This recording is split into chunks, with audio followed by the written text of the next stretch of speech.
என்னடா ரொம்ப நாளாக ஒரே மாதிரி movies, dramas, Tamil movies, Hollywood மூவிஸ்னு பார்த்துருக்கோமே, டிஃப்ரெண்ட்டாக ட்ரை பண்ணலாமே அப்படின்னு சொல்லிட்டு அன்எக்ஸ்பெக்டடாக பார்த்த படம் தாங்க இது. படத்தோட ஸ்டார்டிங்கில் ஹீரோயின் அவங்க வந்து கொஞ்சம் வியர்டாக இருக்காங்க. அவங்களுக்கு வந்து ஃப்ரெண்ட்ஸ் யாரும் இல்லை, கொஞ்சம் தனியாகவே இருக்காங்க. ஸோ அவங்க அப்பா அம்மாக்கும் நம்ம பொண்ணு வந்து தனியாகவே இருக்காளே, ஃப்ரெண்ட்ஸ் யாரும் இல்லையே அப்படின்னு சொல்லிட்டு ஃபீல் பண்ணுறாங்க.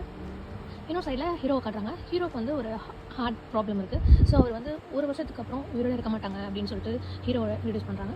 ஸோ அதுக்கப்புறமா என்ன நடந்துச்சு, ஹீரோவும் ஹீரோனுக்கும் எப்படி லவ் வந்துச்சு, அதுக்கப்புறம் அவங்க 2 பேருக்கும் வந்து என்னென்னலாம் நடந்துச்சு, ஹீரோ லாஸ்ட்டில் என்ன ஆனாரு அப்படின்னு சொல்லிட்டு தான் இந்த படத்தோட ஸ்டோரி. இது வந்து ஒரு ஜாப்பனீஸ் மூவி. உண்மையாகவே வந்து அன்எக்ஸ்பெக்டடாக தாங்க அந்த படம் பார்த்தேன். எந்த ஒரு எக்ஸ்பெக்டேஷனுமே இல்லாமல் சீரியஸாகவே வந்து ரொம்ப சூப்பராக ஒரு டீன் லவ்வை இவ்வளோ அழகாக வந்து காமிக்க முடியுமா அப்படிங்கிற அளவுக்கு இருந்துச்சு. சீரியஸாகவே வந்து சூப்பராக ஹார்ட் டச்சிங்காகவும் இருந்துச்சு, ரொம்ப எமோஷனலாகவும் இருந்தது. ஸோ நான் எதிர்பார்க்கவே இல்லை இந்த அளவுக்கு இந்த படம் நல்லாயிருக்கும் அப்படின்னு சொல்லிட்டு. ஸோ படத்தோட பேர் closest love to heaven. So இது வந்து யூடியூப்லேயே அவைலபிளாக இருக்குது. நீங்கள் வந்து ட்ரை பண்ணி பாருங்கள்.